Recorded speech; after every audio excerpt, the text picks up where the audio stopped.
यह मुंबई के बुनियादी ढांचे इंफ्रास्ट्रक्चर के लिए वाकई एक ऐतिहासिक उपलब्धि है। 7 अप्रैल 2026 को मुंबई मेट्रो ने न केवल अपनी पहुंच का विस्तार किया बल्कि एक महत्वपूर्ण मील का पत्थर भी हासिल किया है। एक सेंचुरी पार, भारत का दूसरा सबसे बड़ा metro network. Mumbai metropolitan region MMR का परिचालन नेटवर्क अब 100 किलोमीटर के जादुई आंकड़े को पार कर 101 किलोमीटर से अधिक हो गया है। बड़ी उपलब्धि, मुंबई अब दिल्ली एनसीआर के बाद भारत का दूसरा सबसे बड़ा चालू मेट्रो नेटवर्क वाला शहर बन गया है।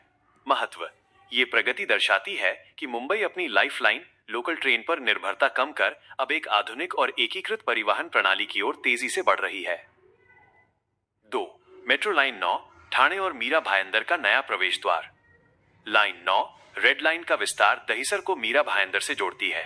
प्रमुख संपर्क, यह लाइन 7 गुंदावली से दहिसर का ही विस्तार है, जिसका अर्थ है कि यात्री अब बिना ट्रेन बदले अंधेरी से सीधे काशी गांव तक जा सकेंगे।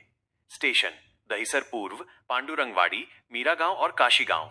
सबसे बड़ा फायदा, मीरा भाईंदर के निवासियों के लिए दहिसर टोल नाका, चेक नाका पर लगने वाला भारी ट्रैफिक जाम अब बीते कल की बात हो जाएगी।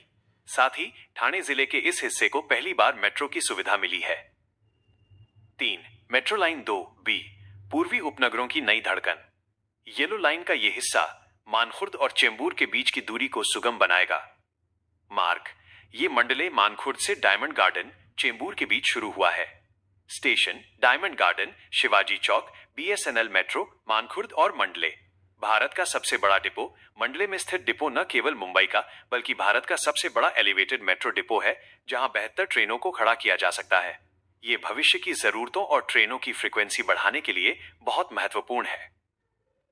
4. यात्री सुविधाओं और परिचालन की खास बातें। उद्घाटन और सेवा, मुख्यमंत्री और उप मुख्यमंत्री द्वारा उद्घाटन के बाद जनता के लिए ये सेवाएं 8 अप्रैल 2026 से शुरू हो जाएंगी। दहिसर पूर्व -1 सुपर हब, अब दहिसर पूर्व एक बड़ा इंटरचेंज स्टेशन बन गया है। यहाँ यात्री लाइन 2A दहिसर डीएन नगर और लाइन 7/9 अंधेरी पूर्व काशी गांव के बीच आसानी से अपनी दिशा बदल सकते हैं। समय, यात्रियों की सुविधा के लिए लाइन 2B सुबह 6 बजे से रात 10:30 बजे तक उपलब्ध रहेगी। निष्कर्ष, क्या बदलेगा? इन 2 चरणों के शुरू होने से मुंबई की परिवहन व्यवस्था पर 3 बड़े सकारात्मक प्रभाव पड़ेंगे। 1. ट्रैफिक में कमी, सड़कों पर निजी वाहनों और ऑटो टैक्सी की भीड़ कम होगी। 2.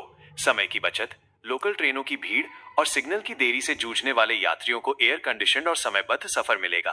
3.